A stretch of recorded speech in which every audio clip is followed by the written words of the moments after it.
Welcome to this Tutor2U Sociology topic video for Cambridge OCR A-Level Sociology. In this video we're going to look at the Great British Class Survey, the work of Savage et al. In 2013. If earlier sociologists like Pakulski and Waters claimed that class was no longer important, Mike Savage and his team provided the opposite. Their research, known as the Great British Class Survey, brought class back to life, showing that inequality in Britain had not disappeared but become more complex, hidden and divided by new forms of capital. Instead of simply working, middle and upper class, Savage et al. Found that 21st century Britain was shaped by different combinations of economic, social and cultural capital.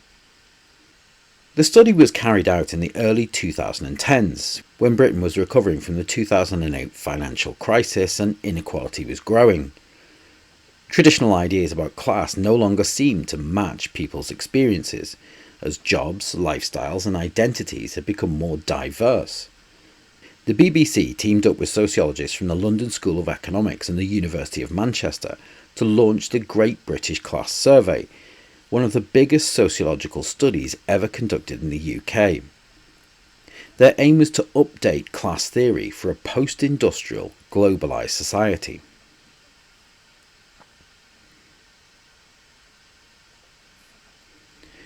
Savage and his team were influenced by both Max Weber and Pierre Bourdieu.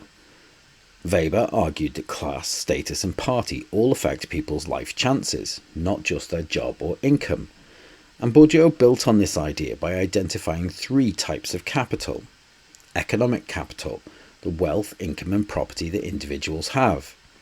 Social capital, their social networks, contacts and who they knew.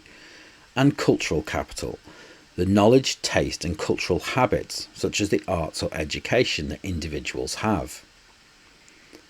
Using these ideas, Savage et al. Redefined class not as a single hierarchy of income, but as a multi-dimensional structure made up of different combinations of these capitals.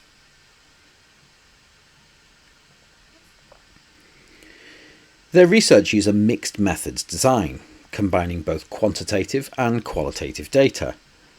First, they launched a huge online BBC questionnaire in 2011, completed by over 161,000 people, one of the largest sociological samples ever.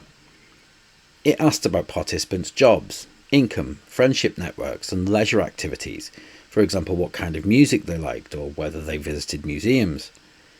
Then, to balance out the bias towards middle-class internet users, the team worked with the survey organisation GfK to interview a more representative sample of 1,026 people from different social backgrounds. This combination gave both statistical scale and deeper understanding.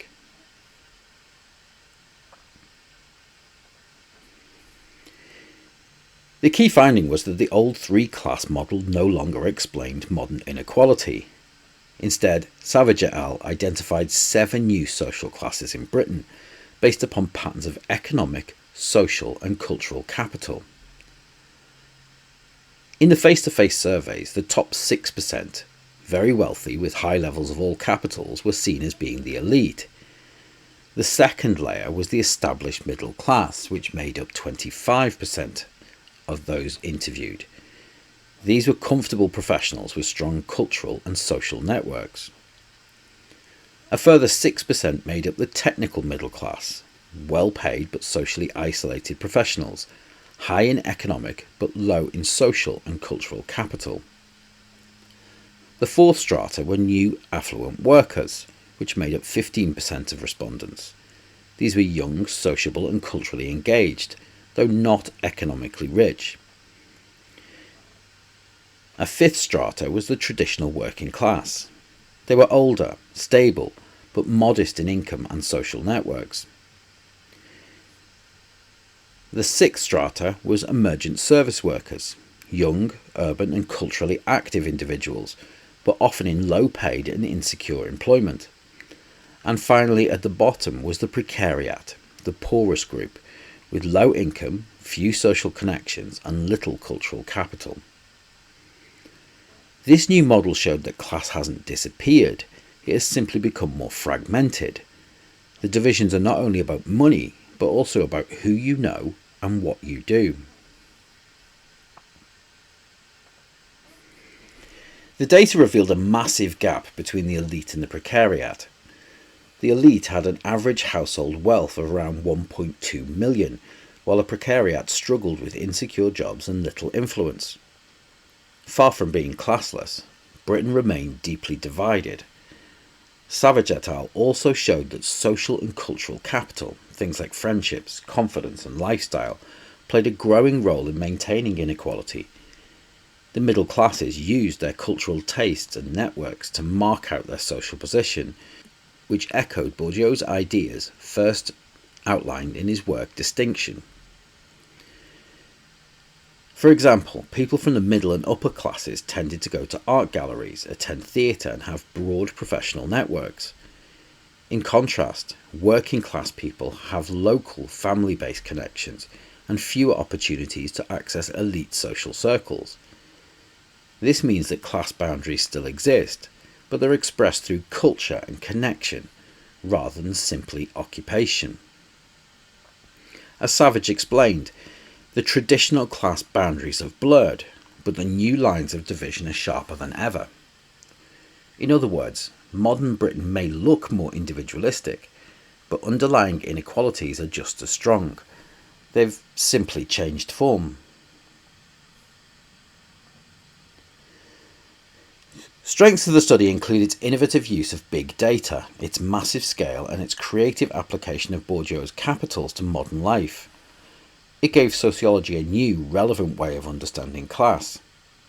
However, it's also been criticised for over-representing middle-class internet users and under-representing the poorest groups, since the survey was online. Some argue that its 7-class model is too complicated or artificial, and Marxists may criticise it for focusing too much on lifestyle differences rather than economic exploitation. Despite these limitations, the Great British Class Survey remains one of the most influential studies of inequality in modern Britain. It helped revive the study of class by showing that privilege operates through cultural and social resources as well as money. It's highly relevant today for understanding issues such as access to elite universities, unpaid internships, and who really benefits from meritocracy. For Cambridge OCR Sociology students, Savage et al. Is an essential study for the social inequality topic. You can use it to show that class divisions are still significant but more complex than before, and you can also use it to evaluate postmodern claims that class has lost meaning, or to compare it with Marxist and Weberian perspectives on inequality. Ultimately, Savage et al. Proved that class in Britain hasn't died, it's just evolved, shaped by the hidden power of culture, connection, and capital.